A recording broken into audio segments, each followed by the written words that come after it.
오늘 봉독한 마가복음 1장 성경 말씀은 예수님께서 첫 번째로 공생애를 시작하시면서 처음으로 설교하신 그런 내용입니다.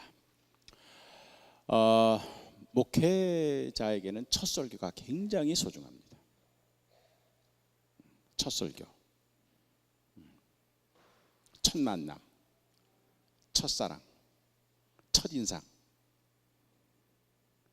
참 소중합니다. 목회를 하면서 이제 시작하면서 예수님도 이제 공생애를 시작하시면서 처음으로 이 가버나움이라고 하는 그건 이제 베드로의 고향입니다. 거기에 회당에 가셔서 오늘처럼 이렇게 안식일에 첫 설교를 하신 그 내용이에요. 혹시 목사님과 함께 30년 동안 신앙생활 하시면서 혹시 장로님들 가운데 한 분 계세요? 30년 처음에 개척하실 때부터 시작해가지고 목사님 계세요? 지금 여기 자리에? 자진신고 누구예요? 목사님 그러면 그 처음에 그때는 선교중앙교회가 아니고 무슨 중앙교회였지? 성남중앙교회 시절에 처음에 부임해 가지고 첫 번째 설교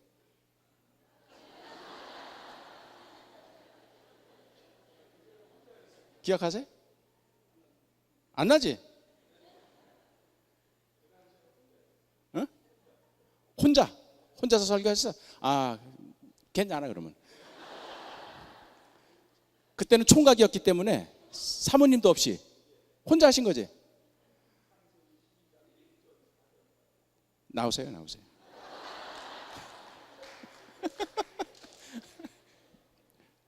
그러니까 목회를 시작하고 신학교를 졸업하고 첫 30년 전에 아무도 없는, 진짜 뭐 부인이라도 있어야 되는데 부인도 없이 혼자 허공을 바라보면서 그때 설교한 본문 내용 요약해서 좀.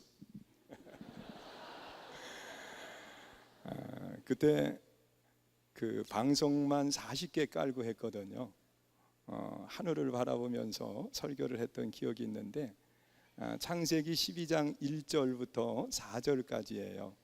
개척자의 정신. 그래서 아브라함을 하나님이 불러내셨거든요. 근데 그의 나이 75세예요. 안정된 생활에 있다가 하나님의 부름을 받는다고 하는 게 쉬운 게 아니거든요. 그런데 홀로, 그것도 4월 19일 날이에요. 부활주일, 4.19 의거가 일어났던 날이기도 하고 기독교의 부활주일이기도 하고요. 1987년 4월 19일이거든요. 그때 하나님께서 나를 부르셨다. 그리고 여기에 세워주셨다. 그 말씀을 전했고요. 또 하나는 하나님이 가라는 대로 가야 된다. 지시할 땅으로 가라 그랬는데 그 땅이 어느 곳인지 모르잖아요. 그래서 하나님이 지시하시는 대로 간다. 그리고 이제 세 번째로 이야기했던 게 순종이에요. 그래, 끝까지 순종하자. 하나님이 가라고 하시면 어디든지 순종하라. 그래서 그 말씀을 가지고 지금까지 왔습니다. 그런데 하나님이 한 번도 저를요 실망하지 않도록 하나님이 지금까지 나를 인도해 주셨어요. 이 은혜 얼마나 감사한지 몰라요. 감사합니다.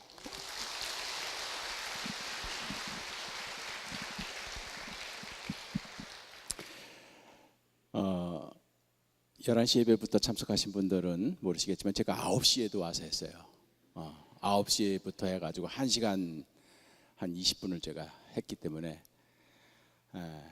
좀 목사님께 좀 제가 시간을 드려서 제가 좀 내 에너지를 좀 세이브 하려고 그래요. 이제 장로님 아셨죠? 12장 1절에서 4절 내가 너를 복의 근원으로 삼으리라. 복의 근원으로 삼으리라. 그래서 하나님이 지시하시는 곳으로 고향을 떠나서, 그래서 아브라함이 한 곳에 머물지 말고 계속 옮겨 다닌 거예요. 그래서 나중에 브엘세바에서 죽을 때까지 주구장창 뭐 좀 안정되고 정착될 만하면 떠나라. 그러면 또 떠나라. 그러니까 지금까지 7번 예배당 지면서 따는 게 그게 다 이미 계시가 된 거네요. 어쨌든 브엘세바 마지막 7 우물의 축복. 목회자들은 첫 설교를 잊어버릴 수가 없어요. 교인들은 잊어버릴 수 있습니다. 그러나 목회자는 그럴 수 없습니다. 이제부터 시작하는 이 교회에서의 목회, 거기에 어떤 생각으로, 어떤 신앙으로, 어떤 각오로 그걸 다, 그래서 그걸 담는 거예요. 그래서 첫 설교가 잊혀지질 않는 겁니다. 이제 우리 선교중앙교회 성도 여러분들은 30년 전에 그때 결혼도 안 한 총각이 이곳에 와서 아무도 없는 곳에 빈 방석 40개 놓고, 그리고선 허공을 바라보면서 했다 그러는데 지금 주님을 향해서 한 걸로 저는 봅니다. 주님이 들으셨으니까. 그래서 주님께서 그 목사님의 설교를, 그땐 전도사겠죠, 전도사의 그 진짜 설교를 들으면서 뜻대로 되리라. 오늘 본문 말씀이 바로 그런 예수님의 데뷔 설교입니다. 사실 예수님의 데뷔 설교는 두 군데 나와요. 누가복음에는 이제 나사렛 회당 고향에서 하는 설교의 내용이 나오고, 마가복음에는 가버나움에서 하는 설교 대목이 나오는데, 누가복음은 그래도 누가복음에서는 예수님이 성경을 읽고, 그러니까 이사야 60장에 나오는 가난한 자에게 복음이 임하였다. 그래서 이제는 보지 못하던 사람이 보게 되고, 눌렸던 사람들이 자유를 얻게 되고, 갇혔던 사람은 풀려날 것이다. 하나님의 은혜의 해가 이제 너희들에게 비춰졌다 하는 그런 본문의 내용이 쭉 나오는데, 마가복음은 그런 내용이 없이 뭔 설교를 가지고 어떤 본문으로 어떤 내용으로 했는지 그거는 전혀 언급을 하지 않습니다. 그러면서 이 설교가 어떤 설교였는가 하는 것을 아주 요약해서 보여줍니다. 다시 한번 읽어볼까요? 마가복음 1장 21절 시작. 그들이 22절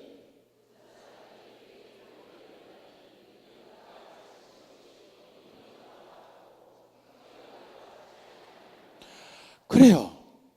마가복음 기자는 예수님께서 어떤 본문으로 어떤 내용으로 설교하셨는지 그거는 딱 생략한 채 청중들의 반응을 주목하고 있었습니다. 권위가 있었다. 그래서 오늘은 말씀의 권위, 이 시간에는 말씀의 권위를 가지고 제가 말씀드립니다. 권위가 있었다.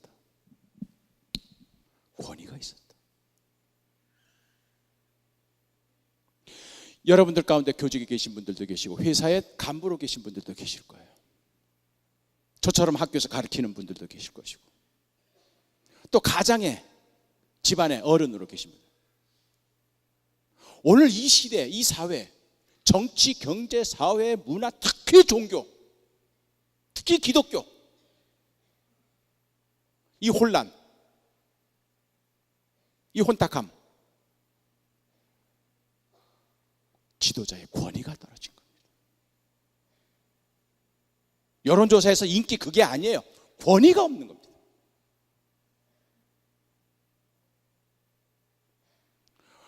목회자의 권위가 땅에 떨어졌어요. 저 같은 교수의 권위가 땅바닥에 떨어졌어요. 학교에서 선생의 권위는 더 이상 옛날처럼 지켜지지 못하고 있습니다. 가장의 권위도 마찬가지입니다. 권위는 뭘까요? 권위가 있다.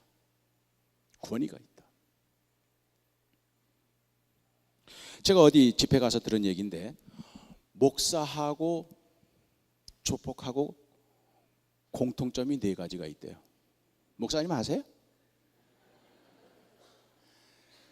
목사의 세계와 조폭의 세계가 공통점이 4가지가 있대. 첫째 뭐냐? 검은 옷을 좋아한다. 검정 옷. 아까 우리 중창단 나와서 보는데, 여러분은 앞에서 봐서 모르지만 난 뒤에서 봤거든. 제일 뒷줄에 있는 사람들이 다 이러고 노래 불러. 이러고선 하는데 난 표정은 못 봤지. 뒷모습만 봤어. 딱 이러고 있는데 형님 이런 자세. 전부 다 검은 옷으로 통일을 하고 이러고 하는데, 그래서 검정 옷을 좋아하는 거예요. 두 번째, 떼거리로 다닌다. 몰려다녀. 혼자 안 다녀. 그래서 항상 목사들 주변에는 신방대원들이 해가지고 목사들끼리 그냥 쫙 때려 몰려. 세 번째는 피에 대해서 얘기를 종종 한대. 그래서 뭐 피 봤다, 뭐 예수 그리스도의 보혈의 피 뭐 이런. 그래서 피에 대해서 얘기를 많이 한대. 네 번째는 뭐냐? 절대 음식점에 가서 자기 주머니에서 돈 안 꺼낸다.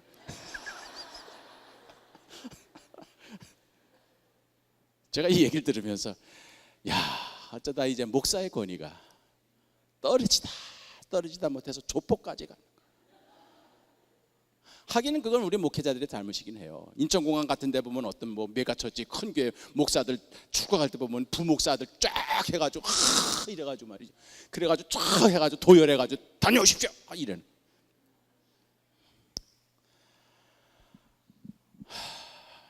오늘날 한국 교회 문제가 바로 이 목회자의 권위가 땅에 떨어진 거죠.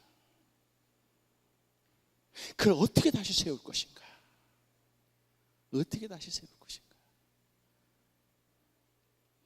오늘 9시 예배에서 제가 우리가 믿는 하나님, 창조주 하나님, 그 창조주 하나님의 권위, 그게 바로 창세기 1장에 나오거든요. 권위, 창조의 권위. 장로님이세요? 목사님 바로 옆에.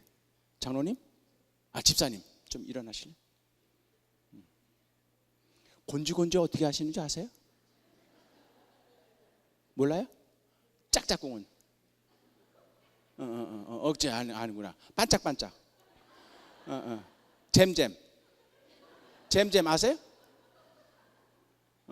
그러면은 거기서 한번 저기 잼잼 옛날 어른들은요 우리에게 굉장히 중요한 가르침을 하신 거예요. 이게 뭐냐면 어린아이 때부터 곤지곤지는 뭐냐면은 일어나 계세요. 곤지곤지는 뭐냐면은 곤은 땅이거든요. 그래서 곤지곤지. 그래서 이 하늘과 땅의 조화. 이래서 요걸 곤지곤지를 가르친 거고요. 잼잼은 뭐냐면 재물이란 말이거든요. 이거는 움켜쥐면은 안 된다는 거예요. 펼 때도 있어야 된다는 거예요. 그래서 잼잼 하는 거예요. 따로라는 거는 독립이란 뜻이에요. 혼자 서란 얘기예요. 그래서 손 위에 놓고 이렇게 하는 거고요. 까꿍 이건 짝꿍이라는 말인데 이게 궁이란 건 집이에요. 그래서 까꿍 이렇게 하는 거예요. 그래서 이 모든 게 다 철학이 있는 거예요. 그러니까 어린아이 때부터 이미 재물이 뭐고 권력이 뭐고 인생이 뭐고 이런 걸 다 가르치는 거예요. 그게 바로 어렸을 때 다 하셨던 거죠. 그거를 한번 해보세요. 잼잼 반짝 곤지 그러면서 한번 360도 돌아보세요. 반짝 곤지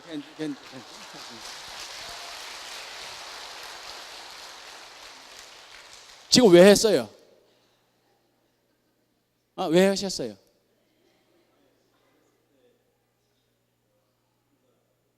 아니 그래서 한 거예요?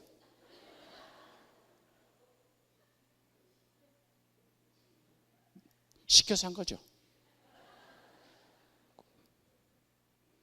이분은 이덕주 목사의 권위를 세워준 분이에요. 권위는 뭡니까? 그대로 되니라. 하나님이 천지를 창조하실 때 말씀으로 창조하신 거예요. 빛이 있으라. 빛이 있었고 나눠져라. 나눠지고 생물이 있어져라. 충만하라. 충만해지고 말씀하시니 그대로 되니라. 말씀하시니 그대로 되니라.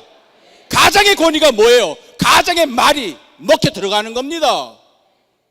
목사의 권위가 뭐예요? 목사가 강도상에서 말한 말씀이 교인들이 그대로 이루어지는 겁니다. 교회 집시다 지어지는 거예요. 전도합시다 전도하는 거예요. 그대로 되니라. 이게 권위입니다. 권위는 순종이에요. 제가 부탁을 드렸어요. 난 장로님인 줄 아는데 장로급 집사님이시네. 이렇게 느닷없이 서울에서 낯선 사람이 와가지고 일어나서 내가 이 나이에 손주들한테 가르쳐주는 그 됨됨을 하고선 이래라고? 내가 창피해서 어떻게 해? 당신 누군데 이래봐요. 이덕주의 권위는 땅에 떨어지는 겁니다. 나는 마이크 내리고 이제 서울로 가야 돼. 다행히 집사님은 이덕주 목사의 권위를 세워주셨습니다. 감사합니다.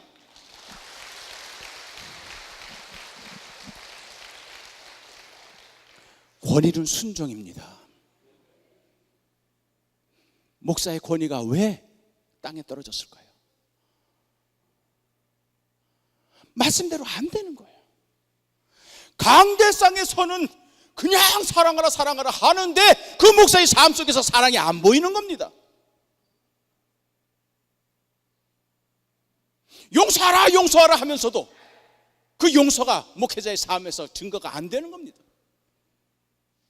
그렇기 때문에 목회자의 권위는 강대상에서 외치는 말씀 전하는 그 모습이 아니라 말씀을 전하고 난 다음 일반 가정에서의 생활하는 그 모습 속에서 목사님의 말씀대로 사는 모습을 보여줄 때 목사님의 말씀의 권위는 세워지는 겁니다. 장로의 권위도 마찬가지입니다. 집안에서 가장의 권위도 마찬가지입니다. 하라는 부모가 아니라 행하는 부모에서 부모의 권위는 세워지는 겁니다. 영화에서 그런 거 있죠. 너나 잘하세요. 너나 잘하세요. 교사의 권위도 마찬가지입니다. 말만 잘하는 것이 교사의 권위가 아니라 가르친 그대로 살아갈 때 그대로 되리라. 그렇기 때문에 창세기 1장에서는 하나님께서 천지를 창조하실 때 말씀으로 오직 말씀으로 이르시니 그대로 되니라. 보시기에 좋았더라. 말씀하시니 그대로 되니라. 보시기에 심히 좋았더라. 하나님이 여러분들을 당신의 자녀로 지으셨습니다. 보시기에 심히 좋았더라. 여러분이 하나님의 말씀대로 살 때 하나님이 심히 보시기에 좋았더라. 하나님의 권위가 세워지는 겁니다. 오늘 한국교회 기독교인들이 세상 가운데 손가락질을 받는 이유는 뭡니까? 몰라서가 아닙니다. 말씀대로 그대로 살아가는 그러한 모습을 보여주지는 못하고 교회에서는 거룩한 척, 강대상에서는 거룩한 척 하지만 아파트에서 일반 주민들과의 사는 삶 속에서는 조금도 다를 바 없는 입에서 흉측한 소리가 나오고 행동거지가 전혀 본받을 만한 것이 아닐 때 말만 하는 교인, 생각만 하는 교인. 오늘 예수님께서 가버나움에서 첫 번째로 말씀을 전하시는데 그 말씀을 들은 사람들이 전부 다 권위가 있어. 하나님의 말씀에 권위가, 주님의 말씀에 권위가 있어. 권위는 순종입니다. 권위는 동전의 양면처럼 이쪽은 권위고 이쪽은 순종이에요. 그대로 따르는 겁니다. 그러니까 귀신도 나갈 정도로, 귀신도 순종하여 나갈 정도. 그리하여 예수님의 설교를 들은 많은 사람들이 한마디로 와, 권위가 있는 새 교훈이로다. 여러분이 우리 권 목사님을 위하여 기도할 것이 있다고 하면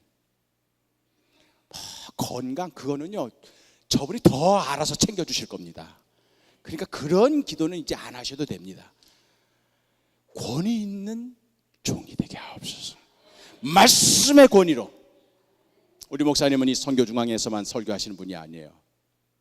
연애로 지방으로 다니시면서 하실 터인데 가는 곳마다 말씀의 권위가 세워지게 하옵소서. 여러분 자신도 마찬가지입니다. 여러분의 회사에서, 여러분의 가정에서 권위 있는 그리스도인들이 되시기를 바랍니다. 권위가 있어야 되는 거예요. 조폭들의 권위가 아닙니다. 목소리만 까는 게 아니라 할렐루야, 이게 메시아입니까? 이러면 권위 있는 줄 착각하지 마세요. 그런데 권위 있지 않습니다. 말씀대로 그대로 이루어지리라. 권위라고 하는 이 단어가 영어에는 오소리티입니다.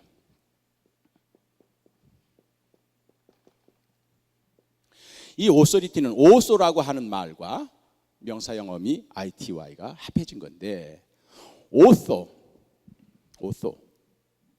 오소라는 말 뭡니까? 이게 지은이, 저작자, 창작 그런 뜻이에요. 지었다. 그래서 책의 저자, 그러니까 오소라 합니다.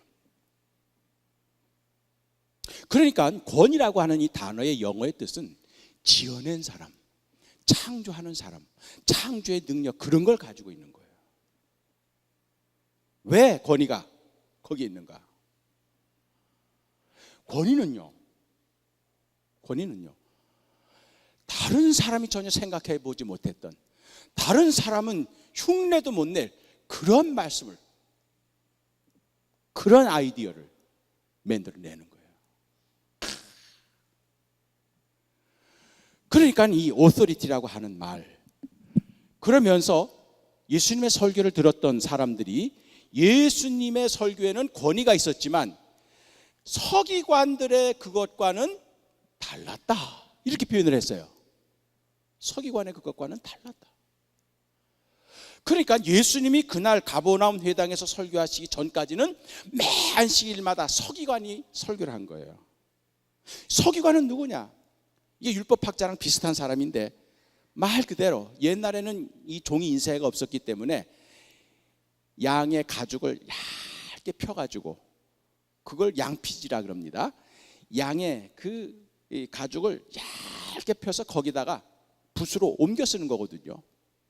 그러니까 성경을 그대로 뺏겨 쓰는 게 서기관이 하는 일이에요. 그래서 이 서기관이 하는 일은 1.1획도 변함없이 요 성경에서 이쪽으로 옮겨 쓰는 게 서기관이 하는 일이에요. 히브리어에서는 점을 어디다 찍느냐, 어떤 모습으로 이걸 그리느냐에 따라서 발음이 달라지고 뜻이 달라집니다. 그렇기 때문에 1.1획도 변함이 없어라고 하는 말이 바로 그거예요. 점을 어디에 찍느냐에 따라서 발음이 달라지고 뜻이 달라지기 때문에. 그래서 서기관은 그대로 옮겨 쓰는 것, 뺏겨 쓰는 것, 그게 바로 그 집. 그러니 성경에서 얼마나 많이 알겠습니까? 성경은 빠삭한 거예요. 성경은 그냥 머릿속에 다 있는 겁니다. 그게 직업이니까 계속 옮겨 쓰니까. 그런 성경에 박학다식한 서기관이 안식일마다 와서 설교를 했는데, 그런 설교를 들었던 그 가버나움의 회중 교인들이 예수님이 처음 와가지고 설교를 했는데, 예수님은 서기관도 아닙니다. 바리새 사람도 아닙니다. 율법 학교 가가지고 정식으로 신학교육을 받은 분도 아니에요. 30년 동안 목수일만 하다 오신 분이에요. 대패질하고 집 짓고 하면서. 그런데 이 예수님의 설교를 듣는 순간, 와, 권위가 있다. 근데 성경에 대해서 그렇게 많이 알고 성경을 강론하는 것을 업으로 삼고 있는 서기관이 설교할 때는 그런 권위를 못 느껴요. 왜 그랬을까요? 여기서 우리는 설교도 두 종류의 설교가 있는 거예요. 하나는 예수님의 설교예요. 하나님은 서기관의 설교예요. 서기관의 설교. 어떻길래? 당의 서기 혹시 여기 계세요? 목사님, 당의 서기 누구? 어느 분이에요? 구역회 서기, 청장년의 여선교 서기. 여러분 저한테 침묵으로 저항을 하고요. 서기관이라 그러니까 또 비판받을까 봐 짝짝한 거 안 시킬게. 어떤 어떤 회의든지 서기가 필요하죠. 당회도 필요하고 구역회도 필요하고 지방회도 필요하고 연회도 필요하고 총회도 필요하고 모였다 하면 서기가 꼭 있어야 합니다. 근데 서기가 하는 일이 뭐예요? 쓰는 거예요. 근데 쓰는데 뭘 쓰느냐? 다른 사람이 발언한 거, 그걸 쓰는 거예요. 서기는 그러기 때문에 회의할 때 입 딱 다물고 있습니다. 모든 회의를 하던 전회록 낭독을 제일 먼저 해요. 앞부분에서. 그건 왜 합니까? 혹시 서기가 지난번 회의록을 정리하면서 회의 동안 나온 얘기가 아니라 논의된 게 아니라 자기 생각 잘못 기록했을까 봐 그걸 확인하려고 전회록 낭독이라는 게 꼭 있는 거예요. 그러니까 서기는 제일 덕목이 뭐냐면은 남이 한 얘기를 그대로 옮겨 쓰고 뺏겨 쓰는 게 서기가 하는 일이에요. 자기 생각, 자기 주장, 자기 판단을 기록하면은 안 돼요. 그건 서기 자격이 없는 거예요. 그게 서기입니다. 자, 그러면 서기관의 설교와 예수님의 설교가 뭐가 다른지 이제는 아시겠죠? 결국 서기관의 설교는 뭡니까? 뺏겨 쓰는, 뺏기는 설교, 옮겨 적는 설교. 그러다 보니까 이건 뭐예요? 표절인 거죠. 남의 거 흉내내서, 남의 설교 띄어다가 인터넷에서 다운받아가지고. 요즘 학교에서 문제가 되는 게 바로 그거예요. 표절이. 자기가 연구한 게 아니고 남이 연구한 것을 여기서 뭉텅 저기서 뭉텅 그래가지고 그걸 자기가 한 것처럼 그렇게 사는 거예요. 요즘 교인들이 얼마나 영악한데 지금 이 순간에도 스마트폰 펴놓고 지금 우리가 목사가 하는 설교가 이게 어디서 많이 들었던 건데 하면서 인터넷 뒤져가지고 아 이거 CTS에서 언제 몇천 년 몇시 한 거구나. 예화까지 똑같아. 목사 나가야 돼요. 이게 바로 서기관의 목회입니다.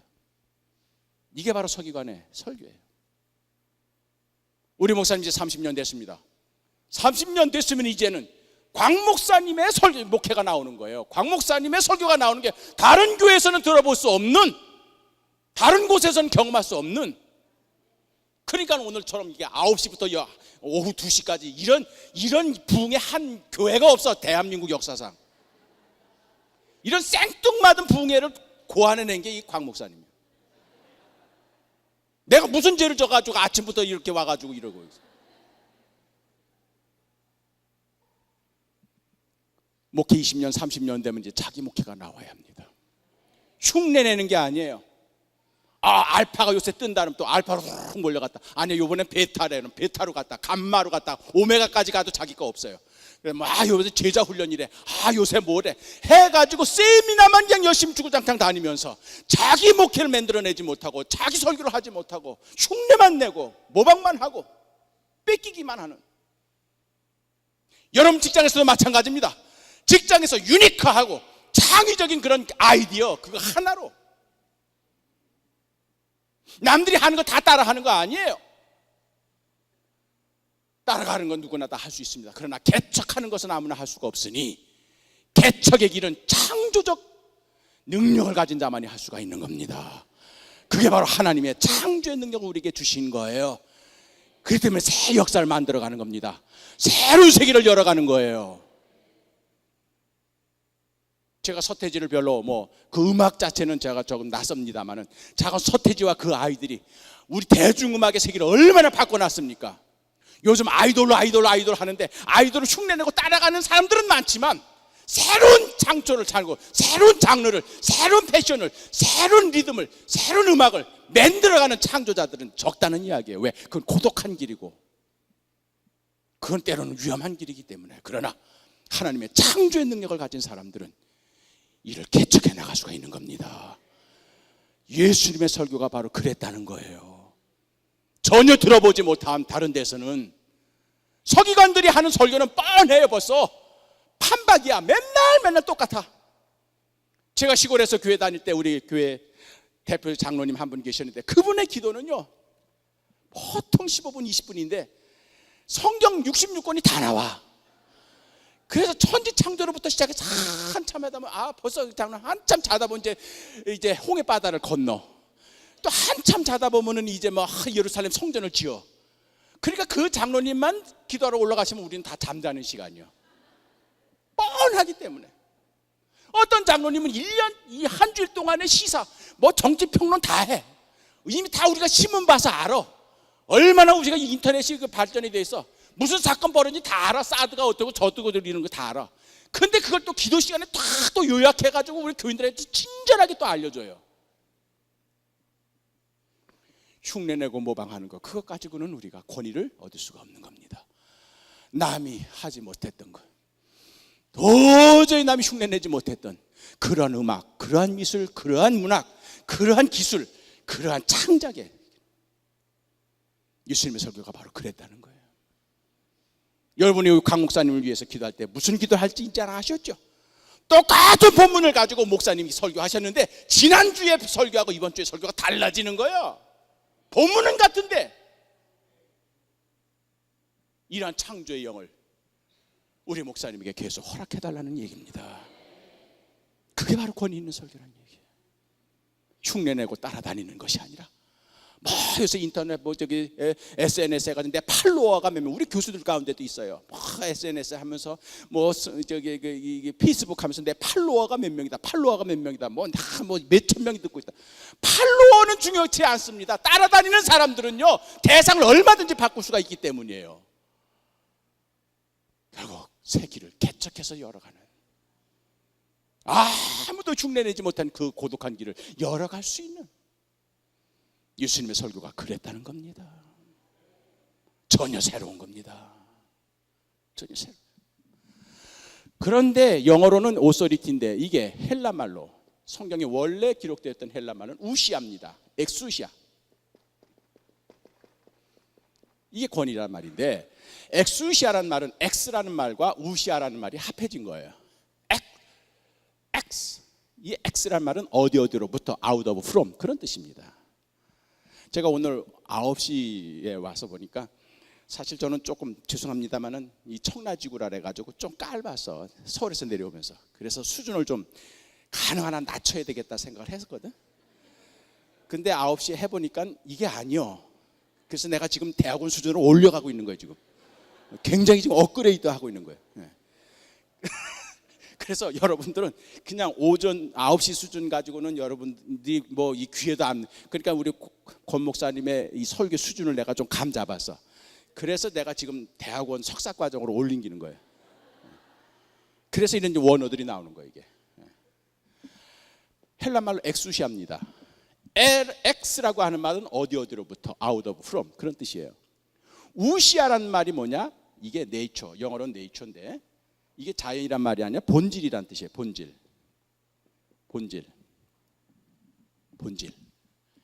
그게 바로 우시아예요. 우시아.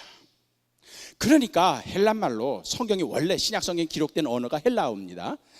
헬라어의 권위라는 단어는 폼 잡는다, 조폭자로 사람 끌고 다니는 그런 뜻이 하나도 아니에요. 어깨에 힘준다, 목에 깁스했다, 그런 뜻은 전혀 아닙니다.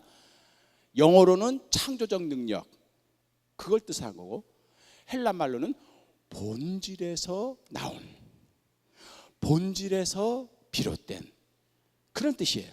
권위란 말이. 자, 그러면 예수님의 설교가 권위가 있었다는 말이에요. 그 얘기는 뭐냐면 예수님의 설교는 본질에서 나왔다. 본질에서부터 비롯되었다. 그렇기 때문에 예수님은 설교를 하실 때 항상 본질을 다루시는 거야. 생명의 본질이 뭔지, 죄의 본질이 뭔지, 구원의 본질이 뭔지, 교회의 본질이 뭔지, 삶의 본질이 뭔지, 본질을 다루시는 것이 예수님의 설교였다는 얘기예요. 그렇다면은 서기관의 설교는 뭐였느냐? 본질이 아닌 비본질적인 거, 지엽적인 거, 이런 걸 다뤘다는 이야기예요. 그러니까 설교를 한번 들어도 죄의 본질이 뭔지, 구원의 본질이 뭔지, 생명의 본질이 뭔지, 삶의 본질이 뭔지, 이 본질을 건드리는 그런 설교가 아니라 그저 어떻게 하면 복 받는지, 어떻게 하면 잘 사는지, 어떻게 하면 출세하는지, 뭐 이런 것들 가지고 예수님이 그렇게 말씀하셨어요. 무엇을 먹을까, 무엇을 마실까, 무엇을 입을까 염려 하라, 하지 말라. 하지 말라. 왜 그랬을까요? 그럼 어떻게 먹고 살아요? 그럼 어떻게 입고 살아요? 그럼 어디서 살아요? 그럼 우린 다 굶어 죽으라는 얘기예요. 우리는 헐벗고 살으란 말이에요? 그게 아닙니다. 이 모든 것이 너에게 있어야 할 줄을 이미 아시느니라. 아시느니라. 아시느니라. 그러니까 비본질을 구한다는 거예요. 우리 예수님이 보시기에 1년 내내, 지금은 그런 문화가 없어졌습니다. 우리 어머님 때만 해도 1년 내내 서점에 안 가던 가정주부가 12월만 되면은 서점에 꼭 갑니다. 정확하게 12월. 11월도 안 가. 1월에도 더 안 가. 꼭 12월에만 가요. 권사님들 왜 갔어요? 12월에 서점에. 예? 옳지. 가계부. 그때는 여성지, 여성중앙, 뭐 엘레강스, 주부생활 이런 데서 12월 호에 부록으로, 별책 부록으로 가계부를 줬어요. 그래서 그 가계부 구하려고, 그래서 12월에 서점에 가는 거예요. 그럼 가가지고 가계부 주세요 해? 안 돼. 그럼 서점 주인이 가계부만 줘요? 그때 12월은 또 이만큼 두꺼워, 그치? 그리고 값도 비싸. 가계부는 요렇거든. 그러면 가계부만 주세요. 안 줘요. 결국 본권을 사야 부록으로 가계부가 오는 겁니다. 본권을 사야 부록이 오는 거예요. 신앙에서도 본권을 사야 부록이 오는 거예요. 가계부에 적는 게 뭐예요? 뭘 먹을까? 뭘 마실까? 무엇을 입을까? 그게 가계부에 적는 거예요. 다 그렇지? 그거 적는 게 가계부예요. 우리 주님이 보시기에는 뭘 먹을까? 뭘 마실까? 무엇을 입을까? 이것은 본권이 아니라는 거예요. 부록이라는 거야. 근데 너희들은 왜 이렇게 부록만 구하느냐는 얘기예요. 본권을 구하면 부록은 저절로 따라오는데. 무엇을 먹을까, 무엇을 마실까, 무엇을 입을까 염려하지 말라. 이것은 이방인들이, 믿지 않는 사람들이, 믿음이 없는 사람들이 구하는 것이니 이 모든 것이 너에게 있어야 할 줄 이미 아시느니라. 그러므로 너희는 먼저 뭐를 구하라? 그의 나라와 그의 의를 구하라. 그리하면 이 모든 것을 너에게 부록으로, 덤으로 줄 것이라. 무엇을 구하시는지 이제는 아셨죠? 하나님의 나라와 그의 의, 하나님의 뜻을 구하는 것이 이게 본질이라는 거예요. 하나님이 내게 원하시는 게 뭔지, 하나님이 내게 바라시는 것이 뭔지. 그렇기 때문에 우리 기도의 내용도 마찬가지입니다. 오르락 기도하는 사람들은 주로 자기의 요구 조건, 하나님 이번에 쌀 떨어졌습니다, 하나님 이번에 뭐 해야 되겠습니다, 계속 그런 걸 하지만 내리막 기도를 하는 사람들은 나를 향하신 아버지의 뜻이 무엇인지 기억하게 하옵소서, 깨닫게 하옵소서. 하늘 나는 새를 보라, 들에 피는 백합화를 보라. 내가 저런 미물들도 입히고 먹이고 가꾸거든. 하물며 너희일까 보냐, 하물며 너희일까 보냐. 믿음이 적은 자들아, 그러므로 너희는 먼저 그의 나라와 그의 의를 구하라. 저는 저희 어머님 믿음을 조금 본받아서 그런지 모르지만 제 자식을 위해서 별로 그렇게 기도를 못합니다. 지금 두 아이가 다 나가 있습니다만은 사실 아이를 외국에 보내고 걱정되죠. 혼자 그 딸아이를. 또 아들 녀석도 다 뭐 대학 들어가자마자 나가서 살고 있고. 근데 아이들을 위해서 기도하려고 입을 떨면 야 임마 내가 더 잘알아 이러시는 거예요. 내가 더 잘 알아. 네 자식들에게 뭐가 필요한지 내가 더 잘 알아. 그래서 하시는 말씀, 너나 잘해. 너나 잘해. 너나 잘해. 사실 아이를 미국, 영국에 보낸 다음에 걱정이 되죠. 그런데요, 일단 떠난 다음에 그 아이가 혼자서 거기서 그 외국인들과 같이 부닥쳐 보니까 집에서는 안 읽던 성경 읽고 집에서 못하던 기도를 걔 혼자 하더라고요.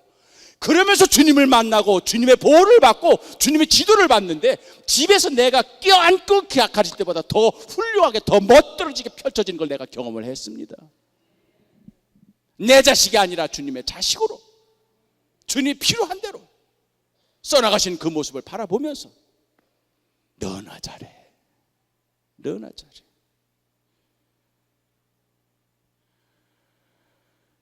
결국 신앙의 본질이 무엇인지, 본질을 찾지 못하고 부록에만 매달려 사는 우리들의 신앙. 예수님의 설교는 그런 본질의 설교였다는 이야기입니다.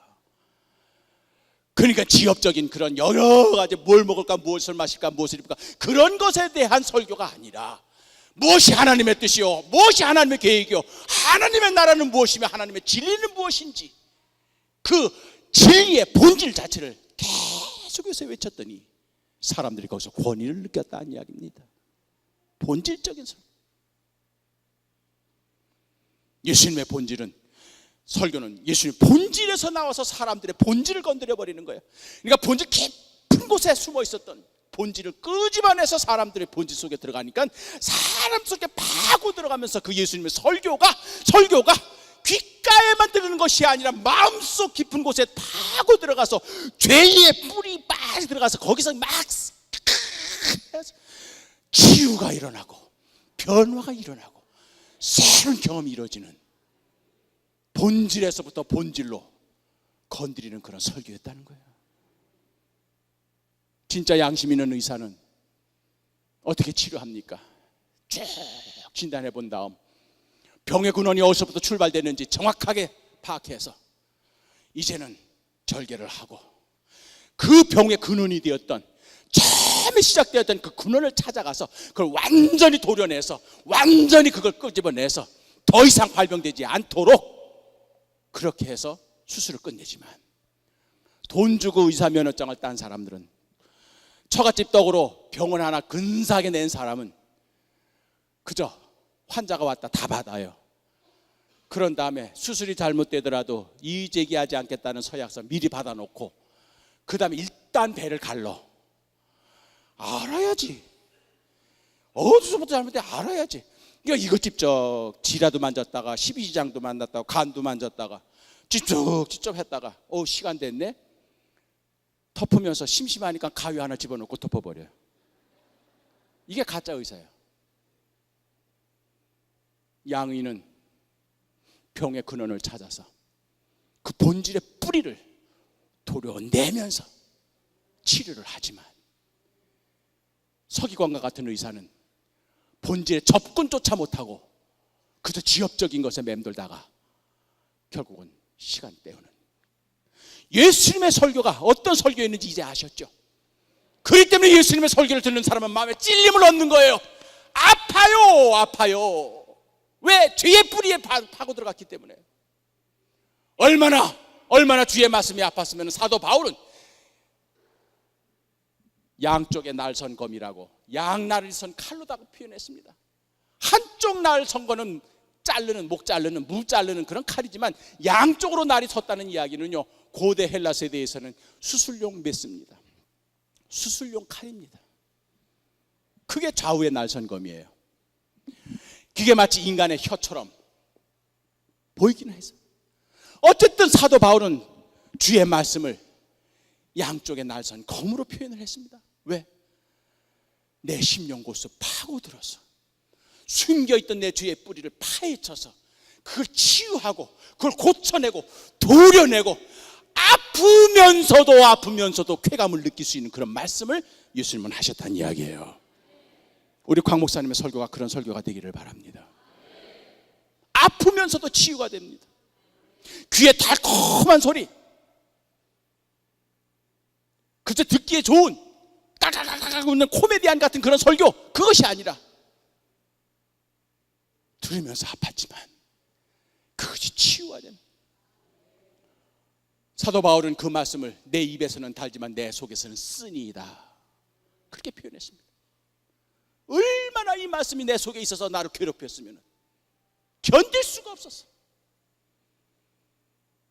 김익도 목사님이 그 신천, 황해도 신천에서 제일 유명한 깡패였다가 이 양반이 그냥 그 신천 장날 가는 사람들은 전부 다 언덕 넘어갈 때 오늘 장에 가서 김익두만 안 만나게 해주시오 이렇게 빌고 갔대잖아요. 그런 왈패가 우연찮게 전도인이 전해주는 성경 쪽복음 그거 받아 읽고 그리고 하루아침에 새 사람이 됐어요. 성령이 역사하면 그렇게 되는 겁니다. 아무도 못 고치는 그거를 그 전도책자 하나 읽고 순간적으로 바뀌는 거예요. 그러면서 그 좋아하던 술 끊고 그리고 나서 완전 새 사람이 된 거예요. 동네 사람들이 술 친구들하고 올 거 아니에요. 그래가지고 옛날처럼 술 한잔 하러 가자고. 근데 그거를 나 예수 믿어서 안 먹어 이렇게 해도 계속 끌고 가니까 이게 뭐가 어떻게 해서 내가 이 술 친구들랑 이 관계를 끊을까 했더니 딱 아이디어가 하나 생각이 났대요. 지금도 아마 여러분들도 혹시 이거 술 친구들이 오면 그거 써먹어도 돼요. 나 요즘 한약 먹어 이거 끝내줍니다.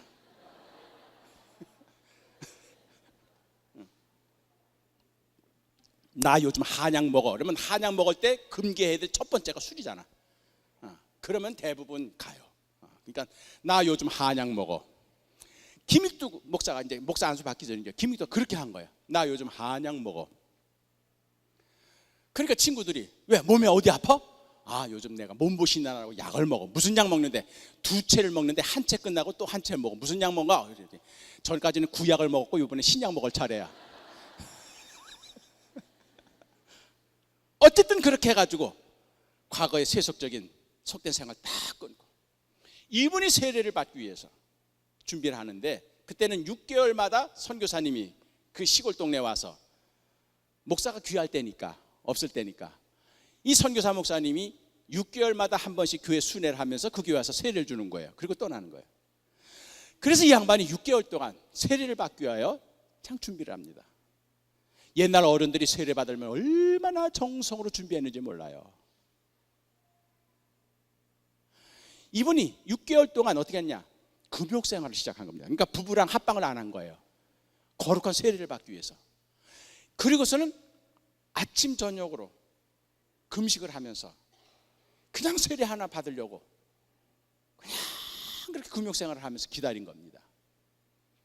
6개월 만에 드디어 선교사님이 왔어요. 그러니까는 목욕 재개하고 그래서 세례 받으려고 김익두 목사님이 예배당에 갔는데 가는 날이 장날이라 그날따라 교회에 임원 선출권을 가지고 교회들끼리 내분이 일어난 거예요. 그래서 영수를 누구로 세우느냐 뭐 이런 걸 가지고 그냥 가는 날이 장날이라고 세례 받으려고 목사 선교사가 왔는데 그 자리에 거기서 목사들끼리 아니 교인들끼리 그냥 분란이 일어나가지고 막 서로 삿대질을 하고 싸우니까 선교사가 화가 나가지고 세례도 안 주고 가버린 거예요. 그러니까 김익두는 목사는 세례 받으려고 6개월 동안 자기가 금육생활을 하면서 기다렸는데 선교사가 세례도 안 주고 갔으니 또 6개월 만에 오거든요. 6개월이 연장된 거예요 이게. 그래서 1년 동안을 이 양반이 금육생활을 하면서 정성스럽게 이분이 그래서 1년 만에 선교사가 와서 세례를 주는데 물세례를 받는 순간 불세를 같이 받은 거예요. 이분의 증언에 의하면 회고록에 의하면 목사님이 내 머리에 손을 얹어서 세례를 주는 순간 뜨거운 불덩어리가 내 속으로 들어가 버렸어요. 너무 뜨거워가지고 이걸 토해내야 되는 거예요. 여러분 말씀이 쓰다는 말이 뭔 줄 아세요? 토사강난이 일어난 분은 알 거예요. 이게 들어가는 음식은 달지만 이게 역류를 해가지고 나올 때는 온갖 위산과 소화액과 해가지고 이게 얼마나 쓴지 몰라요. 그걸 토해내야 합니다. 배탈이 났을 때, 광란이 일어났을 때 뜨거운 불이 들어가가지고 이걸 토해내지 않고는 견딜 수가 없는데 그게 바로 설교가 된 겁니다. 토해내지 않고는 견딜 수가 없는 이 말. 그래서 그때부터 이분이 부흥사가 된 거예요. 견딜 수가 없는 거예요. 너무 뜨거워서. 여러분의 입에서 나가는 말씀이 바로 그런 불과 같은 쓴 약과 같은, 그래서 쓰지만 그것이 치유하고 고쳐주는 그런 말씀이 되어야 된다는 이야기입니다. 이제 예수님의 설교가 어떤 설교인지는 아시겠죠? 서기관의 설교는 흉내내면서 남의 거 뺏기면서 귀에 달콤한 본질적이 아는 지엽적인 거 가지고 시간만 때우는 그런 설교를 했는데, 예수님은 오셔서 핵심만 찌르시고 본질만 다루시면서 아프지만 치유의 쾌감을 느낄 수 있는 그러한 설교를 예수님께서 하셨다는 이야기입니다. 이것이 바로 말씀의 권위였습니다. 오늘 한국교회가 모든 강단의 목회자들이 이런 말씀의 권위가 회복되기를 여러분 위해서 기도해 주시기 바랍니다. 우선은 이 선교중앙교회가. 그래서 우리 목사님의 말씀이 때로는 아팠지만, 때로는 찔렸지만 그 말씀이 내 영혼을, 내 삶을 치유하고 나로 하여금 완전히 생명의 새로운 본질을 찾아내는, 이것이 바로 권위였던 겁니다. 예수님께서 그런 권위의 설교를 했는데 서기관들이 좋아할 리가 없죠. 왜냐하면 자기 밥그릇을 뺏어가니까. 그러니까 예수님이 가는 곳마다 사람들이 몰린 겁니다. 예수님은 교인들을 찾아다니는 게 아니에요. 말씀만 가지고 다니셨는데 그 말씀에 따라서 사람들이 오는 겁니다. 이제 우리 선교중앙교회 강단에서 선포되는 말씀이 사람들을 끌어오는 그런 시대가 된 겁니다. 찾아다니는 그런 전도가 아니라 말씀의 소문을 듣고 치유를 받기 위하여 사람들이 찾아오는. 그러니까 기득권, 앞선 종교 지도자들이 좋아할 리가 없죠. 그래서 시비가 일어납니다. 마가복음 11장 27절을 봅니다. 마가복음 11장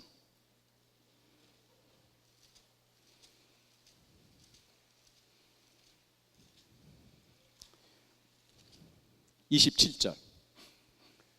이 말씀은 예수님이 예루살렘에 들어가셔서 이제 말기입니다. 이제는 예수님의 사역, 공생의 사역을 끝내실 때입니다. 그러니까 가버나움에서 설교 시작하셨고, 이제는 모든 사역을 마치시고 예루살렘에 가셔서 십자가를 지시기 전에 이제 예루살렘 성전에 들어가셔서 거기에 장사하는 사람들, 거기에 돈 바꾸는 사람들, 거기에 온갖 협작꾼들을 다 내쫓았잖아요.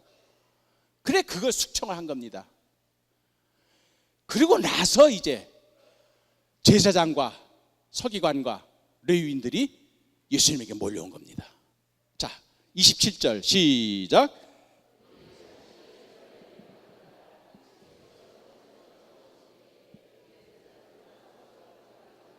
(28절)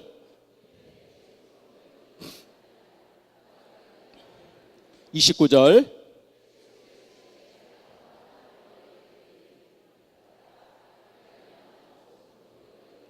30절 31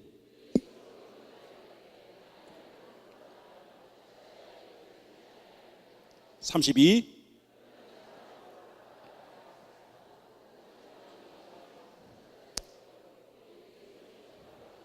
33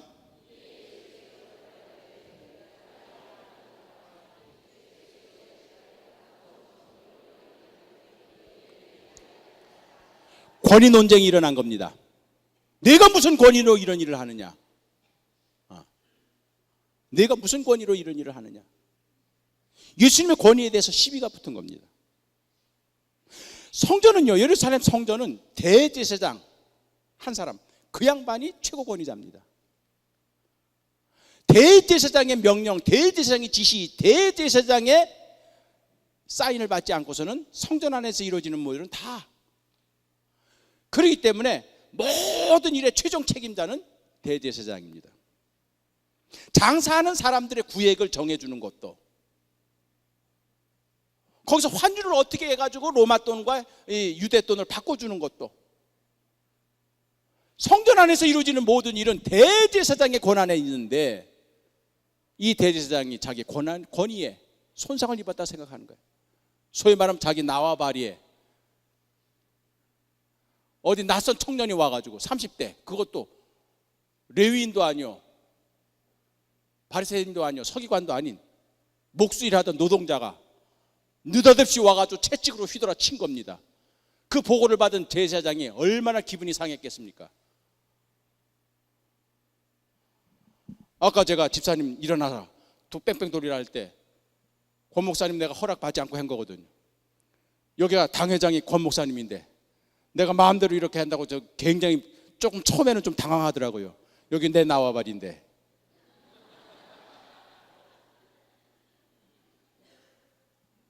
제사장이 굉장히 심해요. 화가 났습니다.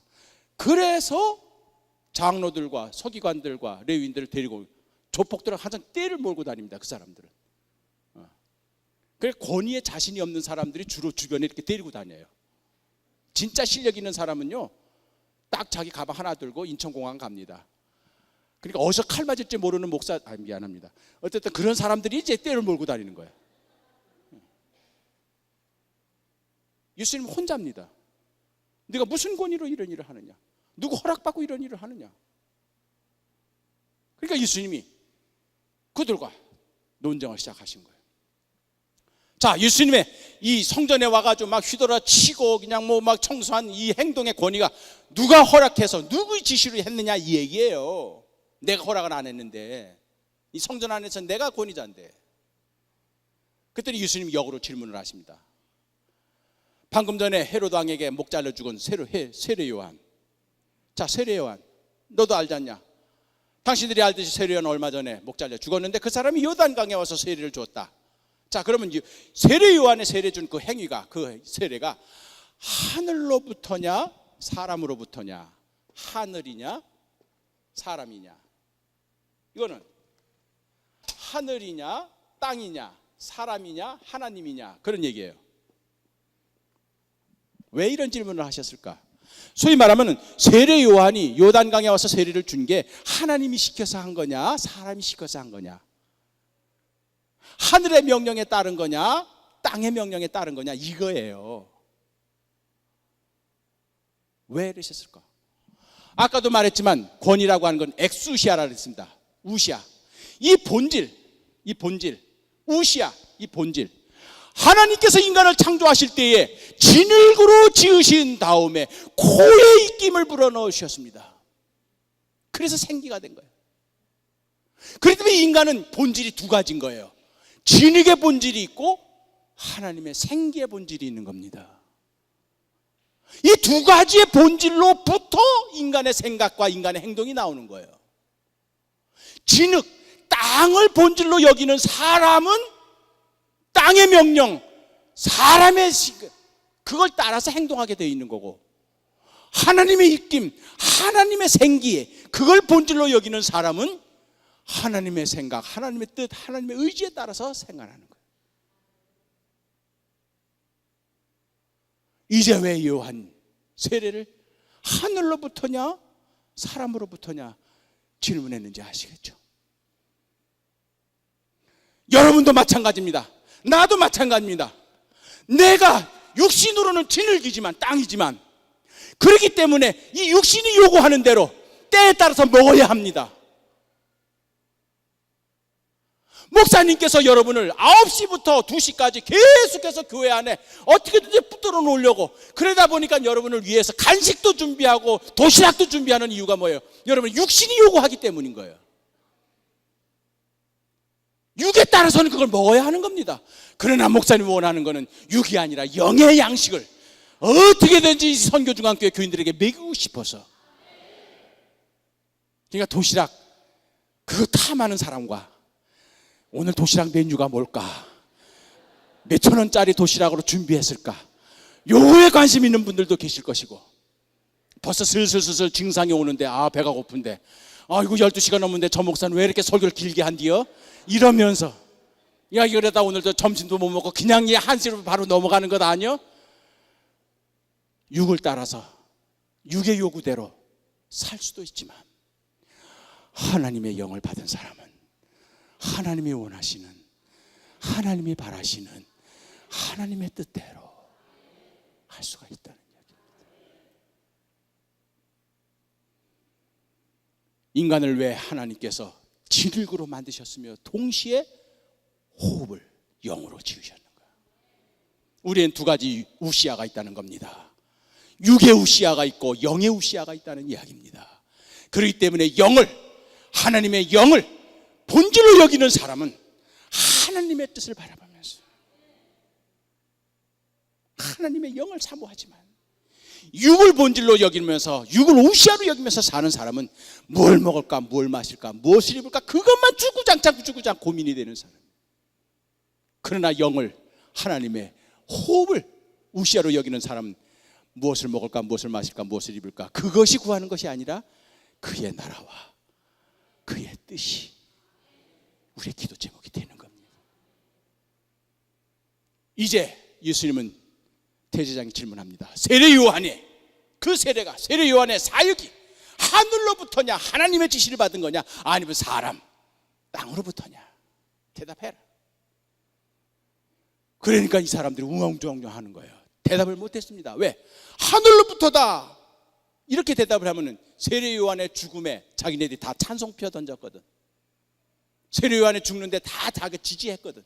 그러니까 하나님을 거역하는 것이 되고, 사람으로부터다 이렇게도 못하는 것은 세례 요한의 죽음이, 세례 요한이 하늘로부터 온 선지자라고 모든 사람이 다 알고 있기 때문에 나가다가 돌 맞을까 봐 이러지도 못하고 저러지도 못하고 전형적인 땅을, 사람을 우시아로 여기면서 사는 종교 지도자의 모습입니다.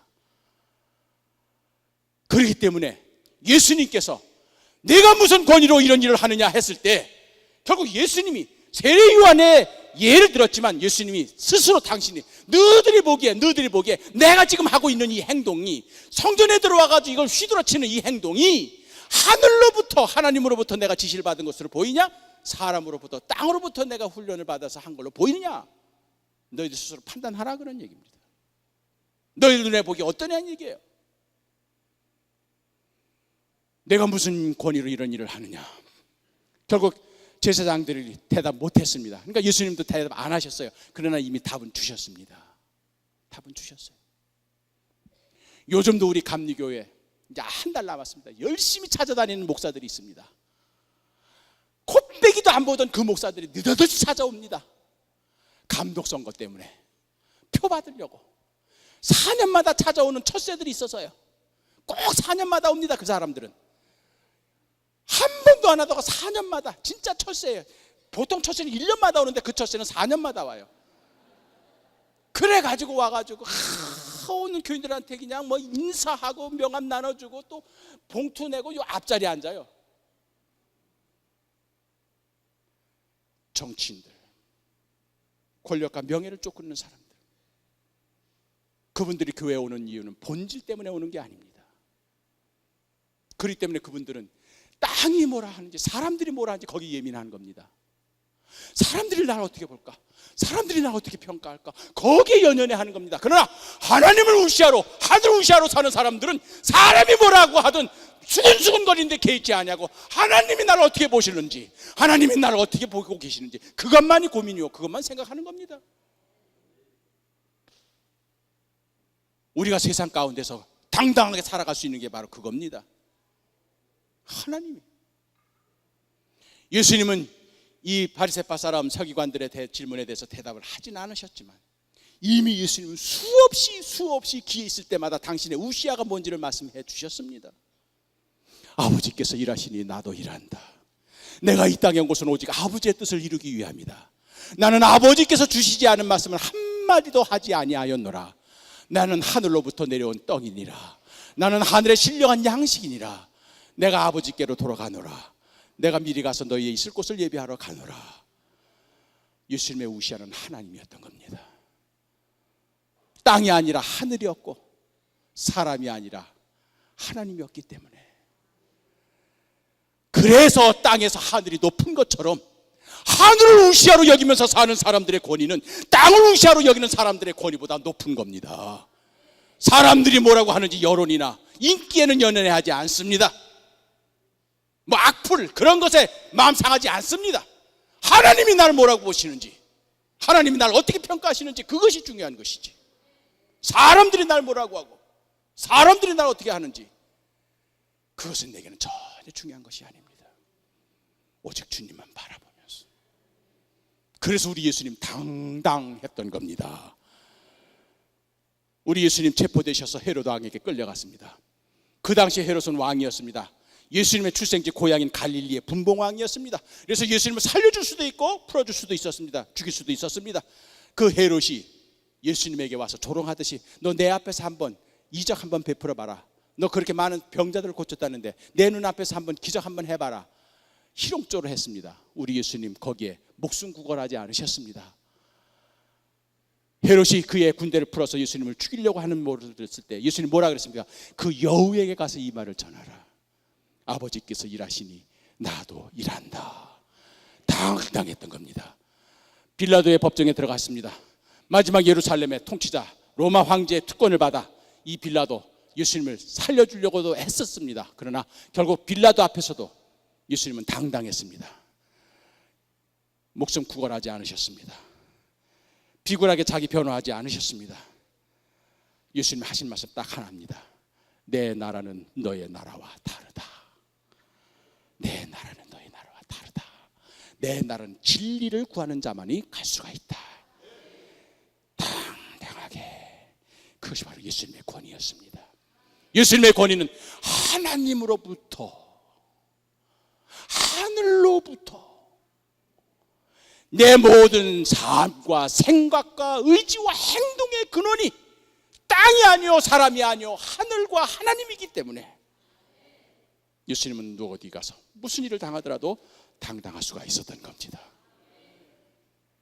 그 주님의 권위를 여러분이 유산으로 받으신 줄 믿습니다. 여러분들 회사에서, 학교에서, 직장에서 당당하시기를 바랍니다.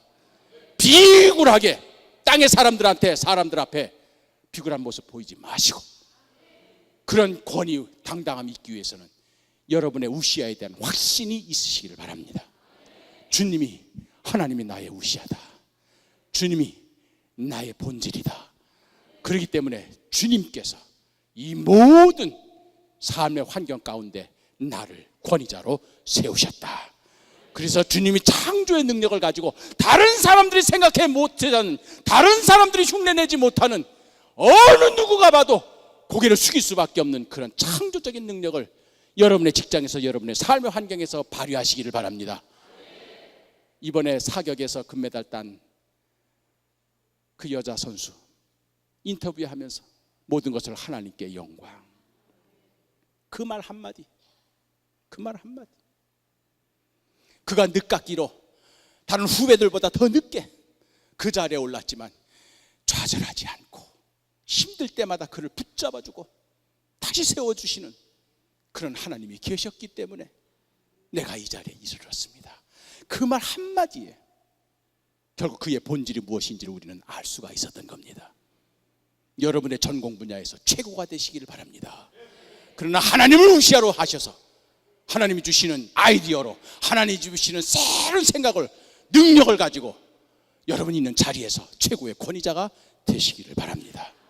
말씀의 권위가 여러분의 권위가 되고, 우리 선교중앙교회가 그런 권위 있는 말씀의 선포가 늘 이루어짐으로 인하여 세상 어느 곳에 가든지 주님처럼 당당하게 권위 있는 삶을 사시기를 기도하십시다. 다 함께 기도합니다. 오늘 말씀 생각하면서 창조주 하나님을 우리는 나의 권위, 본질의 근원으로 삼아서 지금까지 사람들이 나를 뭐라고 하는지, 세상이 나를 어떻게 평가하는지 그런 것에 연연하면서 생활했다고 하면은 이제부터라도 오직 주님의 권위를 생각하면서 나의 권위의 근거가 하나님께 있고 하늘에 있음을 잊지 않게 하여 주시옵소서. 그래야 주님의 말씀의 권위가 있었듯이 그 말씀에 순종하는 사람들이 나오듯이 가장으로서의 권위를 회복하게 하여 주시옵시고, 직장의 상사로서의 권위를 회복하게 하여 주시옵시고, 별이 우리 선교중앙교회 목사님의 권위가 이제 세워지게 하여 주시옵시고, 우리가 어느 곳에 가 있든 권위 있는 자로서 당당하게 살게 하여 주시옵소서. 우리의 자녀들도 그런 주님의 창조의 권위를 본받게 하여 주시옵소서. 다 함께 기도하겠습니다. 아버지 하나님, 은혜를 감사합니다. 주님께서 주셨습니다.